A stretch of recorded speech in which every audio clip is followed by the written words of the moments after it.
નમસ્કાર મિત્રો, કોઈપણ અણુનું લુઈસ બંધારણ કઈ રીતે દોરી શકાય તે માટે એક ટ્રીક આજે જોઈશું. લુઈસે કોઈપણ અણુમાં રહેલા પરમાણુના સંયોજકતા ઇલેક્ટ્રોનને ટપકાની મદદથી કે ક્રોસની મદદથી દર્શાવ્યા અને દરેક ઇલેક્ટ્રોન યુગ્મ એક સહસંયોજક બંધ દર્શાવે છે અને આવા બંધારણોને લુઈસ બંધારણ તરીકે ઓળખવામાં આવે છે.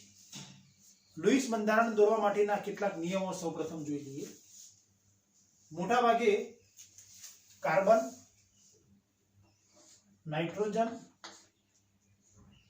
ઓક્સિજન, ફ્લોરીન, હેલોજન પરમાણુ, બધા fluorine, chlorine, bromine, iodine, sulphur,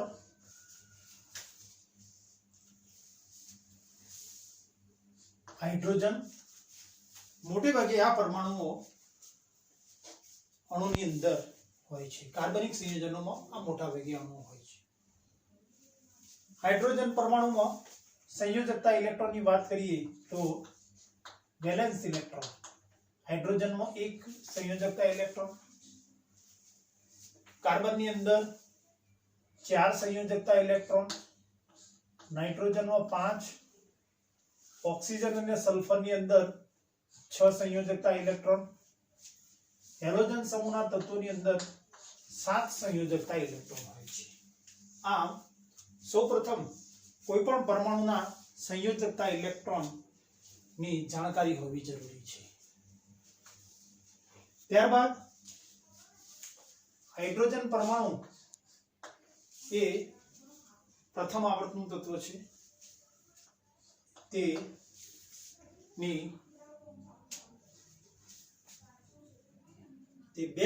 તેની આસપાસ 2 ઇલેક્ટ્રોન વધુમાં વધુ હોવા જોઈએ, એટલે કે તે હાઇડ્રોજન પરમાણુ ડુપ્લેટ હોવો જોઈએ. કાર્બન, નાઇટ્રોજન, ઓક્સિજન અને ફ્લોરીન આ બીજા આવર્તના તત્વોની અષ્ટક રચના પૂર્ણ થયેલી હોવી જોઈએ. બીજા આવર્ત સિવાયના તત્વો એટલે કે સલ્ફર, ક્લોરીન, બ્રોમીન અને આયોડીન પરમાણુઓની અષ્ટક રચનામાં ઘણી વખત અષ્ટક રચના કરતા વધુ ઇલેક્ટ્રોન હોય છે, એટલે કે તેમાં અપવાદ જોવા મળે છે. પરંતુ બીજા આવર્તના તત્વોમાં 8 કરતા વધુ ઇલેક્ટ્રોન હોવા જોઈએ નહીં. અષ્ટક રચના પૂર્ણ થયેલી હોવી જોઈએ. બીજું, મેક્સિમમ બંધ ક્રમાંકની વાત કરીએ તો પરમાણુ તત્વ કાર્બનની મહત્તમ સંયોજકતા હાઇડ્રોજનની 1, કાર્બનની વધુમાં વધુ 4, મેક્સિમમ બોન્ડ વધુમાં વધુ 4 બંધ બનાવી શકે.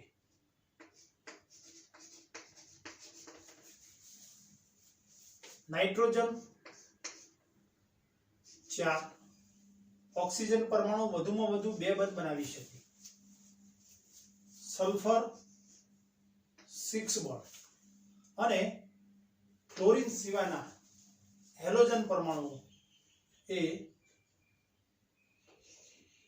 ક્લોરીન, બ્રોમીન વગેરે લઈએ તો એની અંદર મેક્સિમમ 7 બંધ બનાવી શકે અને વધુમાં વધુ બંધ બનાવીને તે પરમાણુનો ફોર્મલ ચાર્જ 0 થાય તે રીતે બંધ બનાવવા. લુઈસ બંધારણ દોરવા માટે સૌપ્રથમ કુલ સંયોજકતા ઇલેક્ટ્રોન, કોઈપણ અણુમાં કુલ સંયોજકતા ઇલેક્ટ્રોનની સંખ્યા ગણવી.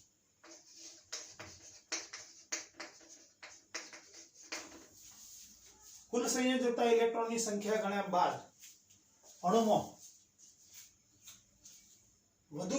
ઓછા વિદ્યુતઋણીય પરમાણુને મધ્યસ્થ પરમાણુ તરીકે લઈ તેની આસપાસ વધુ વિદ્યુતઋણીય પરમાણુને એકલ બંધથી જોડવા.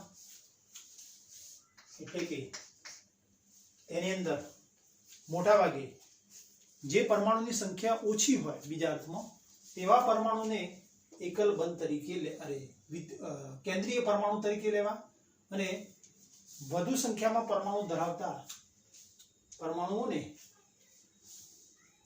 કેન્દ્રીય પરમાણુની આસપાસ એકલ બંધથી દર્શાવવા. બીજા અર્થમાં અહીં ઓછા વિદ્યુત ઋણીય પરમાણુને કેન્દ્રીય પરમાણુ તરીકે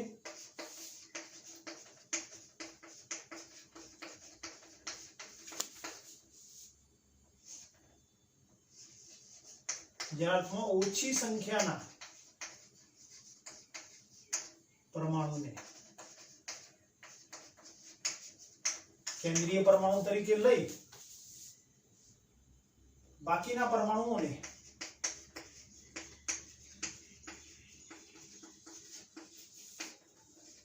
તેની આસપાસ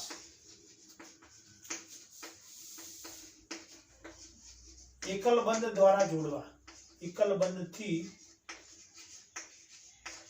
જોડવા, એકલ બંધથી જોડાયેલા દર્શાવવા. હવે કુલ ઇલેક્ટ્રોનમાંથી એક સહસંયોજક બંધ દર્શાવવા માટે 2 ઇલેક્ટ્રોનની જરૂર પડે. તો ટોટલ સહસંયોજક બંધ બનાવવા માટે જેટલા ઇલેક્ટ્રોનની જરૂર પડે એને કુલ સંયોજકતા ઇલેક્ટ્રોનમાંથી બાદ કરીશું. કુલ સંયોજકતા ઇલેક્ટ્રોનમાંથી બાદ કર્યા બાદ એ કુલ ઇલેક્ટ્રોનને આસપાસ રહેલા પરમાણુઓ સાથે ની અષ્ટક રચના પૂર્ણ થાય તે રીતે જોડવા. એટલે કે સૌપ્રથમ હવે એકલ બંધથી જોડ્યા બાદ આસપાસના પરમાણુઓની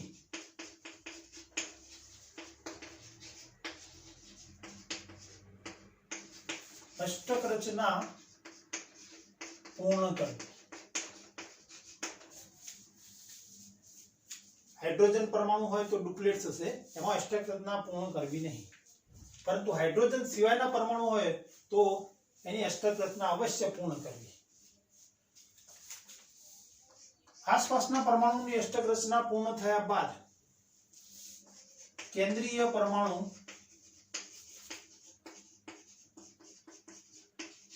ની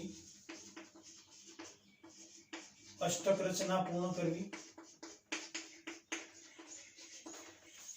અને કેન્દ્રીય પરમાણુની અષ્ટક રચના પૂર્ણ કરવા માટે જો ઇલેક્ટ્રોન ખૂટે તો તેની આસપાસ રહેલા પરમાણુઓના ઇલેક્ટ્રોનને દ્વિબંધ કે ત્રિબંધમાં રૂપાંતર કરી અને કેન્દ્રીય પરમાણુની અષ્ટક રચના પૂર્ણ કરવી. એમાં કેન્દ્રીય પરમાણુ તરીકે કાર્બન, નાઇટ્રોજન, ઓક્સિજન કે ફ્લોરિન પરમાણુ હોય તો તેની અષ્ટક રચના અવશ્ય પૂર્ણ કરવી. અહીં બીજી ખાસ એક વાત ધ્યાન રાખીશું કે હાઇડ્રોજન અને ફ્લોરિનને કદાપી કેન્દ્રીય પરમાણુ તરીકે લેવો નહીં. સોરી, આપણે એક ભૂલ કરી છે. ફ્લોરિન વધુ વિદ્યુત ઋણીય છે એટલે અહીં હાઇડ્રોજન અને ફ્લોરિન કદાપી કેન્દ્રીય પરમાણુ તરીકે હશે નહીં. એટલે અહીં આપણે લખીશું કે ઓછા સંખ્યાના અને બીજું હાઇડ્રોજન અને ફ્લોરિન સિવાયના. હાઇડ્રોજન અને ફ્લોરિનને કદાપી કેન્દ્રીય પરમાણુ તરીકે લઈશું નહીં.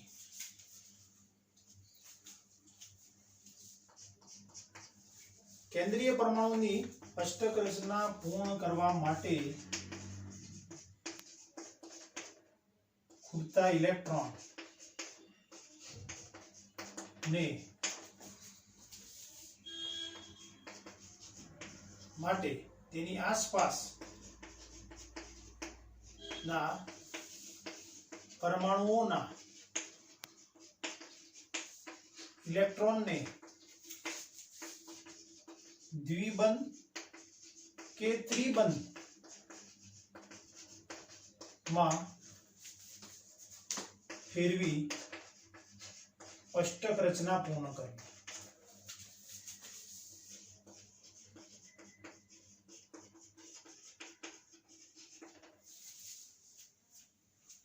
હવે અષ્ટક રચના પૂર્ણ થયા બાદ કુલ ઇલેક્ટ્રોનની સંખ્યા ગણી દેવી. ત્યારબાદ દરેક પરમાણુ પર ફોર્મલ ચાર્જ દર્શાવો. ફોર્મલ ચાર્જ બરાબર આંશિક વીજભાર, આંશિક વીજભાર બરાબર થશે પરમાણુના તટસ્થ પરમાણુના સંયોજકતા ઇલેક્ટ્રોન, તટસ્થ પરમાણુના સંયોજકતા ઇલેક્ટ્રોન ઓછા કુલ બંધની સંખ્યા,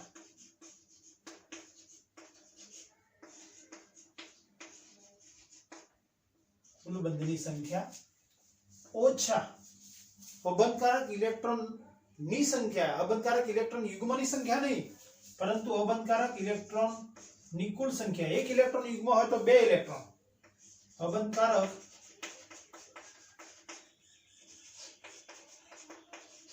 ઇલેક્ટ્રોનની સંખ્યા.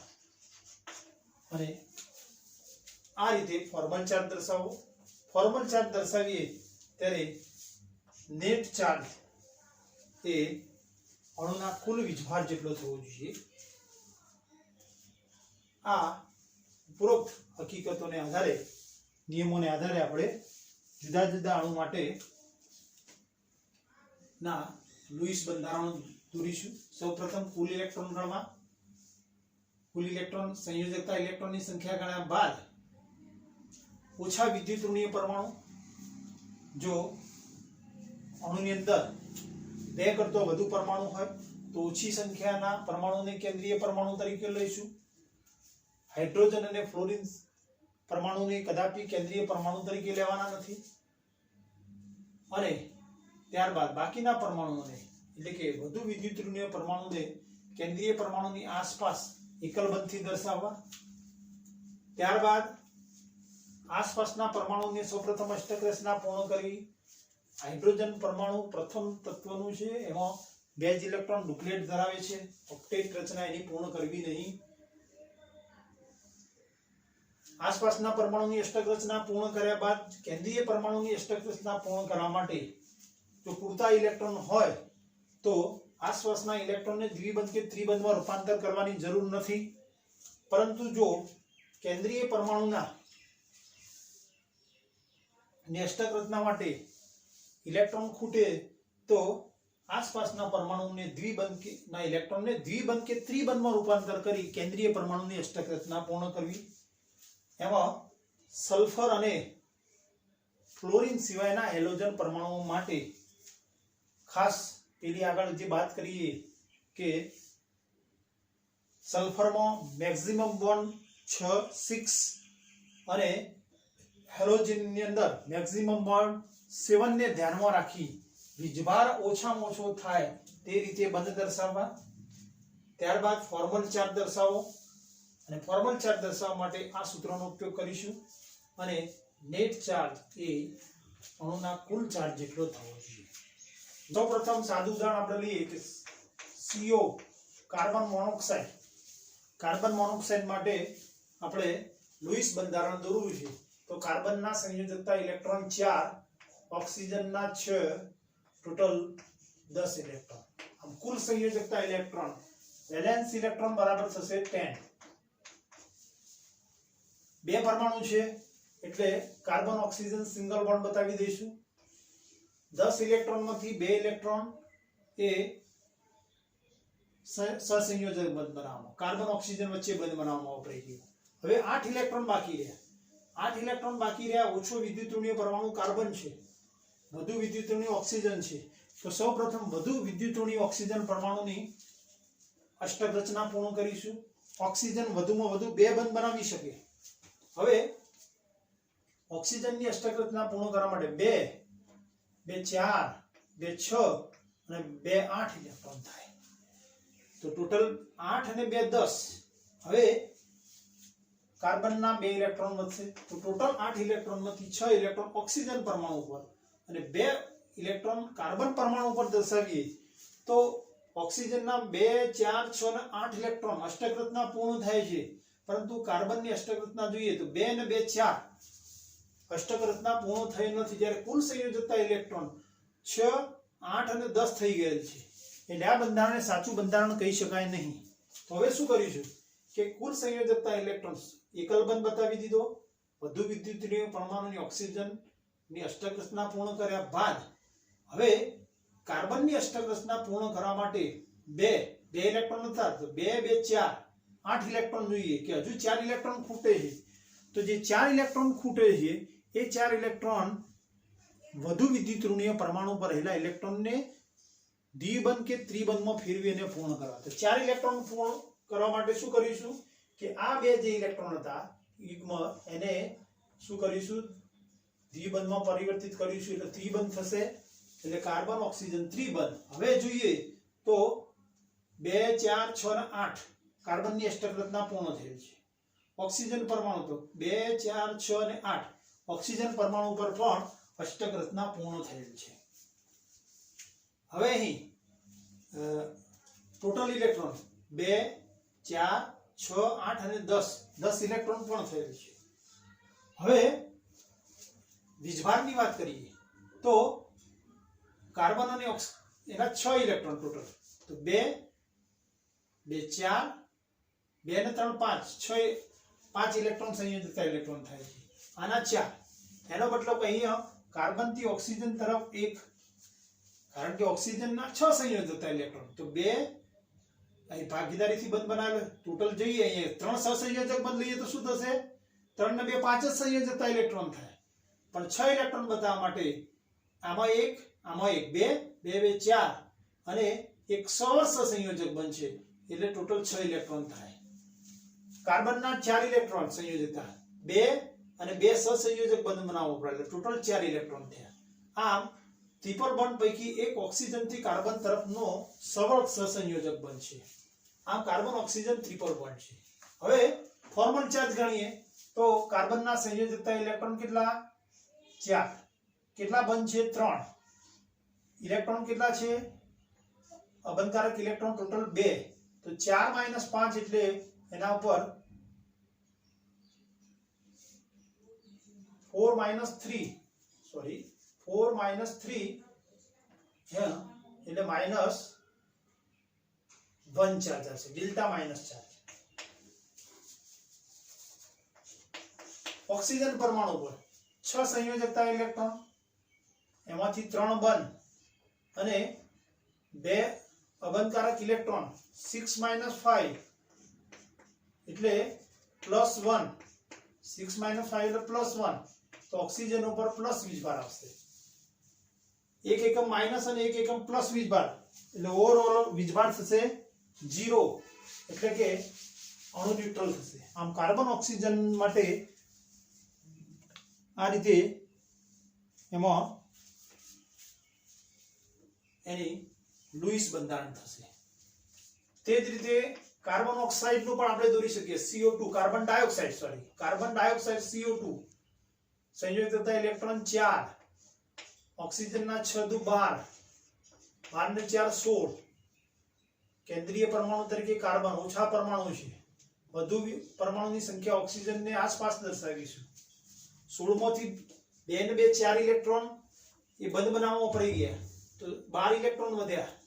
12 ઇલેક્ટ્રોન નો ઉપયોગ કરી અને બંને ઓક્સિજન પરમાણુની અષ્ટક રચના પૂર્ણ કરવી છે.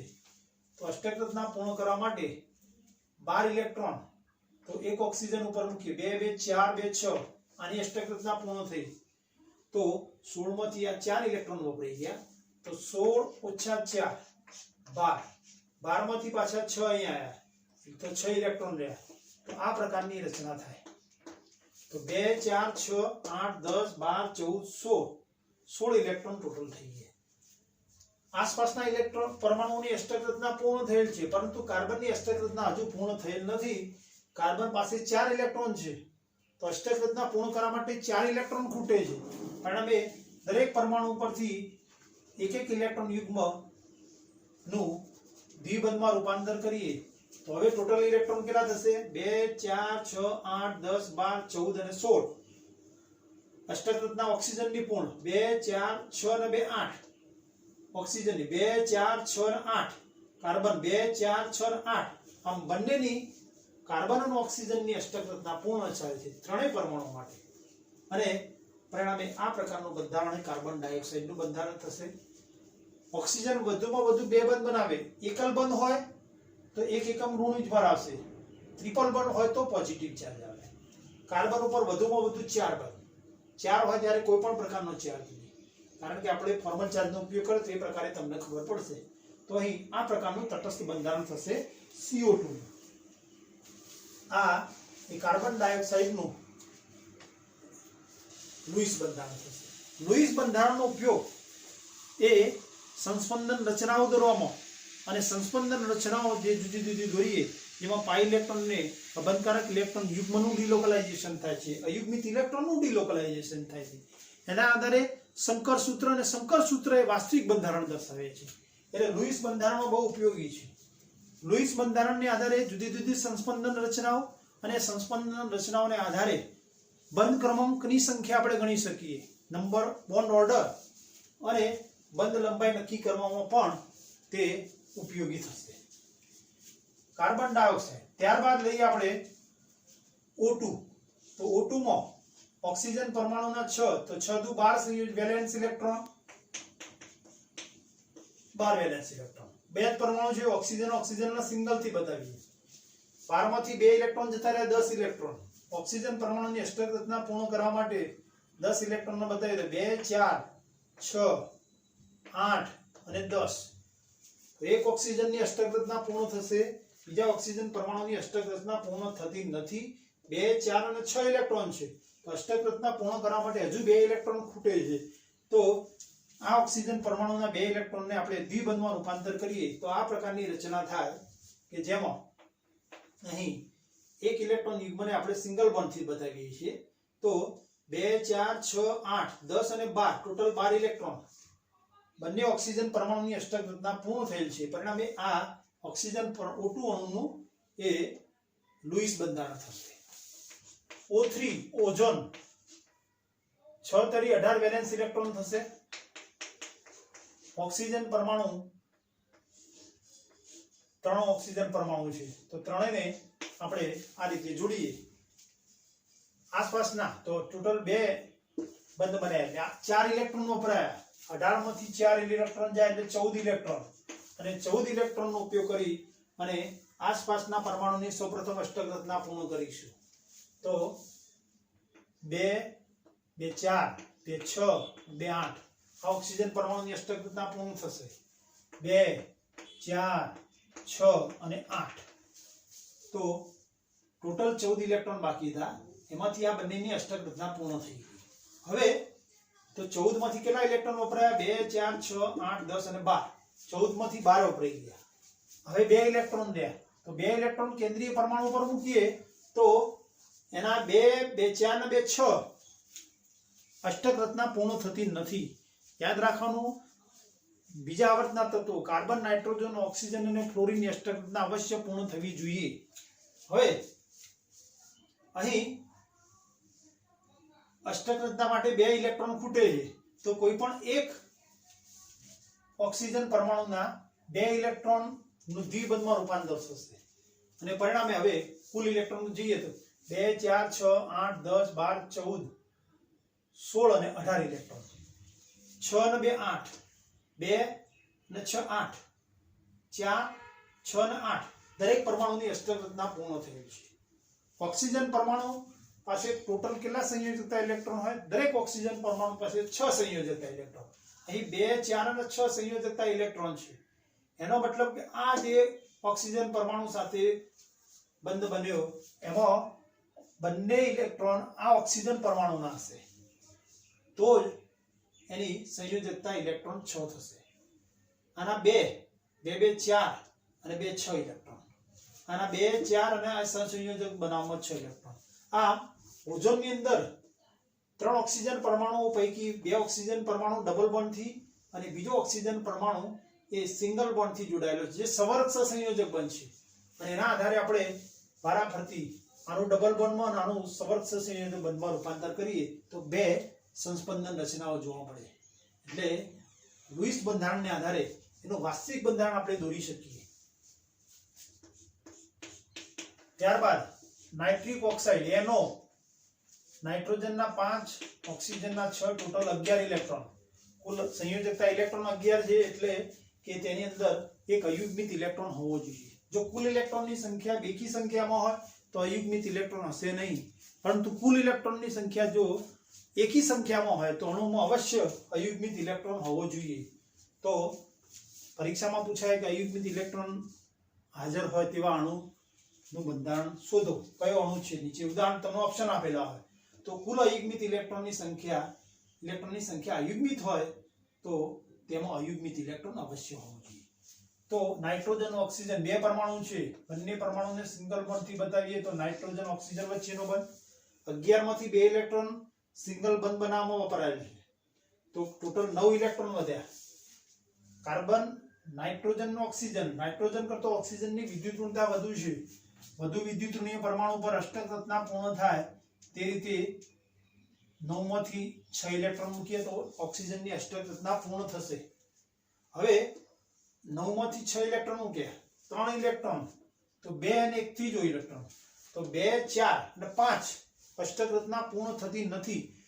શક્ય બને તેટલું અષ્ટક રચનાની નજીક જવું। તો હવે શું કરીશું કે ઓક્સિજન નું એક ઇલેક્ટ્રોન યુગ્મ જો પાઈ બંધ બનાવવામાં વપરાય તો આ પ્રકારની રચના થાય 2 4 અને 6 2 4 6 અને 8 तो आ प्रकारनी अष्टक रचना पूर्ण थाय तो नाइट्रोजन ऑक्सीजन પછી આ પ્રકારનો બંધ થશે। ઓક્સિજન ના 2 2 4 અને 2 6 2 3 અને 4 અને 5 સંયોજકતા ઇલેક્ટ્રોન થઈ ગયા। નાઇટ્રિક ઓક્સાઇડ નું બંધારણ આ રીતે થશે, માં નાઇટ્રોજન ઉપર એક અયુગ્મિત ઇલેક્ટ્રોન। N2 અણુ ટોટલ 5 દુ 10 સંયોજકતા ઇલેક્ટ્રોન થશે। નાઇટ્રોજન નાઇટ્રોજન સિંગલ બોન્ડ તો 5 દુ 10 ઇલેક્ટ્રોન માંથી 2 ઇલેક્ટ્રોન વપરાઈ ગયા સહસંયોજક બંધ બનાવવામાં, બાકી વધ્યા ટોટલ કેટલા હતા 5 દુ 10, 10 માંથી 2 8 વધ્યા, 8 વધ્યા એનો ઉપયોગ કરીને બંનેની અષ્ટક રચના પૂર્ણ કરવી છે। તો 2 4 6 અષ્ટક રચના પૂર્ણ થઈ ગઈ। 8 માંથી 6 ઇલેક્ટ્રોન નહીં વપરાયા તો આ નાઇટ્રોજન પરમાણુ પર 2 ઇલેક્ટ્રોન વધશે, તો 2 4 6 8 અને 10 આની અષ્ટક રચના પૂર્ણ થયેલ છે, પરંતુ આ નાઇટ્રોજન પરમાણુની અષ્ટક રચના પૂર્ણ થયેલ નથી। 2 અને 2 4 જ ઇલેક્ટ્રોન છે, તો આ નાઇટ્રોજન પરમાણુની અષ્ટક રચના પૂર્ણ કરવા માટે જે 4 ઇલેક્ટ્રોન ખૂટે છે એના માટે તેને નજીકના રહેલ પરમાણુ પર 2 ઇલેક્ટ્રોન યુગ્મનું દ્વિબંધમાં રૂપાંતર કરીએ તો આ પ્રકારે નાઇટ્રોજન નાઇટ્રોજન ટ્રિપલ બંધ થાય। 2 4 6 અને 8 2 4 6 અને 8 અને આ રીતે બંને નાઇટ્રોજન પરમાણુની અષ્ટક રચના પૂર્ણ થાય, એટલે કે N2 અણુની અંદર નાઇટ્રોજન નાઇટ્રોજન ટ્રિપલ બોન્ડ છે। નાઇટ્રિક ઓક્સાઇડ NO તો નાઇટ્રોજનના 5 આવી ગયો આપણે NO2 ની અંદર લઈએ તો નાઇટ્રોજનના 5 ઓક્સિજનના 6 દુ 12 12 ના 5 17 નાઇટ્રોજન પરમાણુ ઓછો વિદ્યુત ઋણની ઓછી સંખ્યાનો અને ઓક્સિજન પરમાણુ બંને આસપાસ દર્શાવી દીધી। 17 માંથી 4 ઇલેક્ટ્રોન વપરાઈ ગયા, 17 માંથી 4 જાય તો 13 ઇલેક્ટ્રોન અષ્ટક રચના બંનેની પૂર્ણ કરવી છે, તો અહીં 2 ઇલેક્ટ્રોન બાકી 6 ખૂટે, અહીંયા 2 ઇલેક્ટ્રોન 6 ખૂટે છે, તો 13 માંથી બંને 6 ઇલેક્ટ્રોન અહીં આગળ ઓક્સિજન પરમાણુ પર આવી જશે અષ્ટક રચના પૂર્ણ કરવા માટે। તો 6 to 12 13મો ઇલેક્ટ્રોન નાઇટ્રોજન પરમાણુ પર અયુગ્મિત ઇલેક્ટ્રોન તરીકે, ટોટલ ઇલેક્ટ્રોનની સંખ્યા અયુગ્મિત છે અને અયુગ્મિત હોવાથી કેન્દ્રીય પરમાણુ પર એક અયુગ્મિત ઇલેક્ટ્રોન થશે। હવે બંને ઓક્સિજન પરમાણુની અષ્ટક રચના પૂર્ણ થયેલ છે, પરંતુ નાઇટ્રોજન પાસે 2 2 4 ને 5 છે, અષ્ટક રચના પૂર્ણ થયેલ નથી। તો અહીં 4 ઇલેક્ટ્રોન છે, તો અષ્ટક રચના પૂર્ણ કરવા માટે શું કરવું પડશે? ઓક્સિજન પાસેથી ઇલેક્ટ્રોન યુગ્મ લેવું પડશે। તો આ ઇલેક્ટ્રોન યુગ્મ અહીંયા વપરાય તો 2 2 4 2 6 અને 1 7 8 થી વધુ થવા ના જોઈએ। જો આનું પણ કન્વર્ઝન કરીએ તો 2 2 4 2 6 2 8 ને 9 થઈ જાય, વધુમાં વધુ 8 બરોબર શક્ય હોય ત્યાં સુધી। 2 4 6 અને 7 આ પ્રકારની રચના 2 4 6 અને 8 આની અષ્ટક રચના પૂર્ણ, આની પણ અષ્ટક રચના પૂર્ણ। હવે નાઇટ્રોજન પાસે ટોટલ કેટલા સંયોજકતા ઇલેક્ટ્રોન 5, એક અહીં બંધ બનાવવા પડે, એક અહીં 2 3 4. હવે ઓક્સિજન પાસે 6 ઇલેક્ટ્રોન, આ ઓક્સિજન ઉપર 6 સંયોજકતા ઇલેક્ટ્રોન છે, એનો મતલબ ઓક્સિજન અને નાઇટ્રોજન વચ્ચેનું ઇલેક્ટ્રોન યુગ્મ એ નાઇટ્રોજન દ્વારા ડોનેટ થયેલું હશે. પરિણામે અહીં 6 ઇલેક્ટ્રોન, નાઇટ્રોજનના 2, 3 અને આ 2 5 સંયોજકતા ઇલેક્ટ્રોન થઈ ગયા. આ ઓક્સિજનના 2 2 4 ને 2 6. આ NO2 ની રચના આ પ્રકારે થશે. બરોબર. હવે નાઇટ્રોજન ઉપર જોઈએ તો એની ઉપર નાઇટ્રોજનનો ફોર્મલ ચાર્જ આપણે ગણીએ તો નાઇટ્રોજન ઉપર 5 નાઇટ્રોજનના 5 સંયોજકતા ઇલેક્ટ્રોન, 3 બંધ બનેલા છે અને 1 ઇલેક્ટ્રોન, તો 5 - 4 એટલે કે પ્લસ એકમ ચાર્જ આવશે. ઓક્સિજન પરમાણુ ડબલ બોન્ડ થી જોડાયેલ છે, કોઈ પણ પ્રકારનો ચાર્જ નહીં હોય. 2 સંયોજકતા ઇલેક્ટ્રોન, 6 - 2 - 4 0, 6 - 1 ઓક્સિજન ઉપર, 6 - 1 બંધ અને ટોટલ 6 ઇલેક્ટ્રોન, તો 6 - 7 બરાબર -1 માઇનસ એકમ ચાર્જ, કુલ પ્લસ એકમ, 1 એકમ માઇનસ વીજભાર, તો નેટ ચાર્જ થશે 0. આ નાઇટ્રોજન ડાયોક્સાઇડ NO2 નું બંધારણ આ પ્રકારે થશે. NO3 માઇનસ નાઇટ્રોજનના 5 ઇલેક્ટ્રોન, ઓક્સિજનના 6 તળી 18 અને 1 એકમ ઋણ વીજભાર, તો 1 એકમ ઇલેક્ટ્રોન ઉમેરીશું તો 19 ને 5 24 સંયોજકતા ઇલેક્ટ્રોન થશે. NO3 માં નાઇટ્રોજન પરમાણુની સંખ્યા ઓછી છે તો એને કેન્દ્રીય પરમાણુ તરીકે લઈએ આપણે, અને અહીં અણુનો આકાર ધ્યાનમાં નથી લેતા આપણે, ફક્ત એના લુઈસ બંધારણ દર્શાવવા માટે અહીં બંધારણ દોરેલ છે. એટલે અણુનો આકાર ધ્યાનમાં નથી લેવાનો. નાઇટ્રોજન સાથે 3 ઓક્સિજન પરમાણુ, 24 માંથી ટોટલ 2 4 અને 6 ઇલેક્ટ્રોન વપરાઈ ગયા, તો 24 માંથી 6 ઇલેક્ટ્રોન વપરાયા, એનો મતલબ કે 18 ઇલેક્ટ્રોન બાકી રહ્યા. 18 ઇલેક્ટ્રોન જે બાકી રહ્યા એ પૈકી દરેક ઓક્સિજન પરમાણુ પર 6 ઇલેક્ટ્રોન દર્શાવીએ તો નાઇટ્રોજન ઓક્સિજન પરમાણુની અષ્ટક રચના પૂર્ણ થાય. એટલે પહેલા કુલ ઇલેક્ટ્રોન ઓછા વિદ્યુત ઋણીય પરમાણુ અથવા ઓછી સંખ્યાના પરમાણુને કેન્દ્રીય પરમાણુ તરીકે લઈ અન્ય પરમાણુને જોડવા, આસપાસના પરમાણુની અષ્ટક રચના સૌપ્રથમ પૂર્ણ કરવી. તો દરેક ઉપર જો 6 ઇલેક્ટ્રોન મૂકી દઈએ તો નાઇટ્રોજનની આસપાસના ત્રણેય ઓક્સિજન પરમાણુની અષ્ટક રચના પૂર્ણ થશે અને કુલ ઇલેક્ટ્રોન 6 તરી 18 અને 6 24 થશે. પરંતુ નાઇટ્રોજનની અષ્ટક રચના હજુ પૂર્ણ થયેલ નથી કેન્દ્રીય પરમાણુની. દ્વિતીય બીજા વર્ગનું તત્વ હોય તો અષ્ટક રચના અવશ્ય પૂર્ણ કરવી. સલ્ફર અને ક્લોરીન, બ્રોમિન વગેરે પરમાણુ હોય તો અષ્ટક રચના કરતા વધુ ઇલેક્ટ્રોન હોય. સલ્ફર હોય તો વધુમાં વધુ 6 બંધ 12 ઇલેક્ટ્રોન, અને હેલોજન હોય તો 14 ઇલેક્ટ્રોન 7 બંધ. તો અહીં અષ્ટક રચના પૂર્ણ કરવા માટે 6 ઇલેક્ટ્રોન છે, 1 ઇલેક્ટ્રોન યુગ્મ ખૂટે એટલે 2 ઇલેક્ટ્રોન, એટલે એક ગમે તે ઓક્સિજન પરમાણુનું ઇલેક્ટ્રોન યુગ્મ તે લઈ લઈએ તો આ પ્રકારની રચના થાય. 2 4 6 અને 8, 2 4 6 અને 8, 2 4 6 8, 2 4 6 અને 8, ટોટલ ઇલેક્ટ્રોન 2 4 6 8 10 12 14 16 18 20 22 ને 24 ઇલેક્ટ્રોન થાય છે. નેટ ચાર્જ બતાવી આપણે, સોરી નેટ ચાર્જ નહીં, દરેક પરમાણુ પરનો ફોર્મલ ચાર્જ. તો અહીં ફોર્મલ ચાર્જ કેટલો થશે? ડબલ બોન્ડ છે એટલે 6 - 2 - 4 0. ઓક્સિજન ઉપર 6 - 1 બોન્ડ, તો 6 - 5 5 - 6 એટલે 1 એકમ ઋણ વીજભાર. આ ઓક્સિજન પરમાણુ પર એ જ રીતે 1 એકમ ઋણ વીજભાર. અને નાઇટ્રોજન ઉપર 5 સંયોજકતા ઇલેક્ટ્રોન માઇનસ ટોટલ કેટલા બોન્ડ? 2 અને 2 4. ઉપર ઇલેક્ટ્રોન નથી, એ પણ બંધકારક ઇલેક્ટ્રોન નથી, 0, એટલે કે એના ઉપર ફોર્મલ ચાર્જ થશે પ્લસ એકમ. 1 એકમ ધન વીજભાર, 2 એકમ ઋણ વીજભાર, તો નેટ ચાર્જ થશે +1 - 2 એટલે -1, અને પરિણામે થશે NO3 -1. અને એના 3 સંસ્પંદન સૂત્રો થાય, જેમાં દરેક સૂત્રો પર વારા પરથી દ્વિબંધ આવશે. આ રચનાથી NO3 - SO3. હવે ખાસ અગત્યનું છે, આપણે SO3 આપણે લઈએ તો સલ્ફરના 6 સંયોજકતા ઇલેક્ટ્રોન, ઓક્સિજનના 6 તરી 18 18 ને 2 20 ને 4 24. સલ્ફર પરમાણુ ની સંખ્યા ઓછી છે એને કેન્દ્રીય પરમાણુ તરીકે લઈએ તો SO3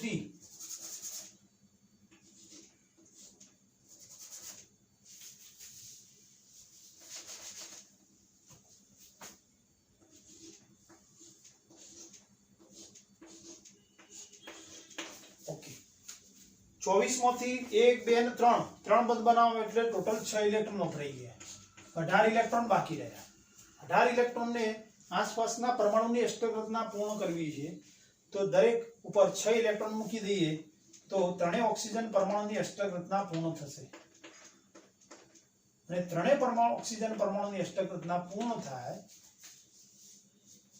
હવે કેન્દ્રીય પરમાણુ તરીકે સલ્ફર ઉપર 6 ઇલેક્ટ્રોન છે અષ્ટક રચના પૂર્ણ કરવા માટે એક ઓક્સિજનનું ઇલેક્ટ્રોન યુગ્મ એને દ્વિબંધમાં કન્વર્ટ કરીએ તો અષ્ટક રચના પૂર્ણ થાય હવે ફોર્મલ ચાર્જ જો ગણીએ તો આ બંને ઓક્સિજન ઉપર માઈનસ એકમ ઋણ ભાર આવશે અને સલ્ફર ઉપર 6 સંયોજકતા ઇલેક્ટ્રોન -1 2 3 અને 4 બંધની સંખ્યા માઈનસ એક પણ વીજભાર નથી 0 તો ટોટલ ચાર્જ આવશે +2 એકમ ચાર્જ આવશે બરોબર તો +2 -2 ઓવરઓલ ચાર્જ થશે 0 પરંતુ આ બંધારણ સ્થાયી નથી કેન્દ્રીય પરમાણુનો વીજભાર બને તેટલો ઓછો કરવો મેક્સિમમ બંધ દર્શાવીએ તો અહીં સલ્ફર મેક્સિમમ 6 બંધ બનાવી શકે તો 2 આ ઓક્સિજન પરમાણુનું પણ આપણે રહેલા 2 એક ઇલેક્ટ્રોન યુગ્મનું દ્વિબંધમાં રૂપાંતર કરીએ આના પણ એક ઇલેક્ટ્રોન યુગ્મને દ્વિબંધમાં રૂપાંતર કરીએ હવે અષ્ટક રચના જોઈએ તો ટોટલ ઇલેક્ટ્રોન 2 4 6 8 2 4 6 અને 8 2 4 6 અને 8 દરેક પરમાણુના અષ્ટક રચના પૂર્ણ થાય છે કેન્દ્રીય સલ્ફર પરમાણુના 2 4 અને 6 મેક્સિમમ બંધની સંખ્યા થઈ ગઈ વીજભાર 0 6 સંયોજકતા ઇલેક્ટ્રોન -6 બંધ નેટ અને ચાર્જ ફોર્મલ ચાર્જ 0 અરે સોરી અબંધકારક ઇલેક્ટ્રોનની સંખ્યા 0 એટલે 6 - 6 બરાબર 0 સલ્ફર ઉપર વીજભાર થઈ જશે 0 ઓક્સિજન પરમાણુ બધા ડબલ બોન્ડથી જોડાયેલા છે એટલે એના પર પણ ફોર્મલ ચાર્જ 0 અને ઓવરઓલ અણુ થશે આ પ્રકારનો એટલે SO3 નું આ બંધારણ સ્થાયી બંધારણ છે એ જ રીતે બીજા અણુઓ માટે આપણે દોરીએ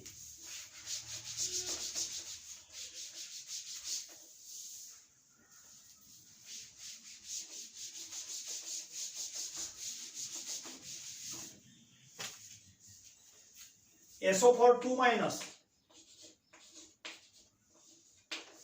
સલ્ફરના 6 સંયોજકતા ઇલેક્ટ્રોન 6 ચોક 24 ઓક્સિજનના +2 24 ના 6 30 ના 2 32 ઓછી સંખ્યાના પરમાણુ ધરાવતો પરમાણુ સલ્ફર પરમાણુ એને આપણે કેન્દ્રીય પરમાણુ તરીકે લઈએ 4 ઓક્સિજન પરમાણુને સલ્ફરની આસપાસ દર્શાવીએ હવે 32 માંથી 2 4 6 અને 8 ઇલેક્ટ્રોન ગયા બંધ બનાવવામાં 24 ઇલેક્ટ્રોન બાકી રહ્યા અને 24 ઇલેક્ટ્રોન એ આસપાસના પરમાણુની અષ્ટક રચના પૂર્ણ કરવામાં વાપરીશું તો આ પ્રકારની રચના થશે અને તેમાં સલ્ફર પરમાણુ અને આસપાસના ઓક્સિજન પરમાણુની અષ્ટક રચના પૂર્ણ થશે દરેક ઓક્સિજન પરમાણુ પર એકલ બંધથી જોડાયેલા છે તો ફોર્મલ ચાર્જ ગણીએ તો માઈનસ ચાર્જ આવશે સલ્ફર પરમાણુ પર 6 સંયોજકતા ઇલેક્ટ્રોન -4 બંધ એક પણ અબંધકારક ઇલેક્ટ્રોન નથી તો ટોટલ નેટ ચાર્જ આવશે +2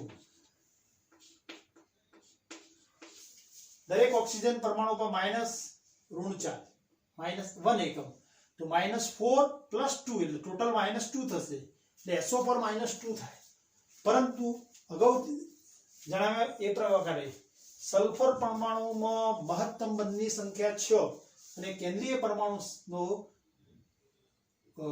ફોર્મલ ચાર્જ 0 ની નજીક જાય તે રીતે મહત્તમ બંધની સંખ્યા દર્શાવવી તો અહીં સલ્ફર 2 ઓક્સિજન પરમાણુ હતા અમે તે 2 ઓક્સિજન પરમાણુને ડબલ બોન્ડથી દર્શાવી દઈએ તો અહીં એક સલ્ફર એક અબંધકારક ઇલેક્ટ્રોન યુગ્મનું દ્વિબંધમાં રૂપાંતર કરીએ બીજા સલ્ફર ઉપર રહેલા અબંધકારક ઇલેક્ટ્રોન યુગ્મનું દ્વિબંધમાં રૂપાંતર કરીએ તો સલ્ફર ઉપર 6 માઇનસ ટોટલ 6 બંધ, તો 6 માઇનસ 6 એટલે એના ઉપર ફોર્મલ ચાર્જ 0 થશે. બે ઓક્સિજન પરમાણુ જે ડબલ બોન્ડ થી જોડાયેલા એના પર પણ ફોર્મલ ચાર્જ 0, સિંગલ બોન્ડ થી જોડાયેલા એના પર ફોર્મલ ચાર્જ -1 એકમ આવશે અને ઓવરઓલ ચાર્જ થશે -2. આમ આ બંધારણ એ SO4-2 નું બંધારણ થશે. હવે ClO4- પરક્લોરેટ, ક્લોરીનના 7 સંયોજકતા ઇલેક્ટ્રોન, ઓક્સિજનના 6 ચોક 24 ટોટલ પ્લસ 1, 24 24 ના 8 32, ClO4-, તો ClO4- નું બંધારણ દર્શાવવા માટે ક્લોરીન પરમાણુ ઓછી સંખ્યાના પરમાણુ એને આપણે કેન્દ્રીય પરમાણુ તરીકે લઈએ. ઓક્સિજન પરમાણુ, જ્યારે ઓક્સિજન પરમાણુને આપણે Cl સાથે સિંગલ બોન્ડ થી દર્શાવીએ,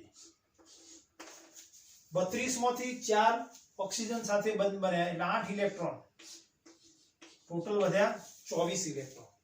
24 ઇલેક્ટ્રોન આસપાસના ઓક્સિજન પરમાણુની અષ્ટક રચના પૂર્ણ કરવા માટે દર્શાવીએ તો દરેક ઓક્સિજન પરમાણુ પર 6 ઇલેક્ટ્રોન દર્શાવીએ તો 6 ચોક 24 ઇલેક્ટ્રોન વપરાય.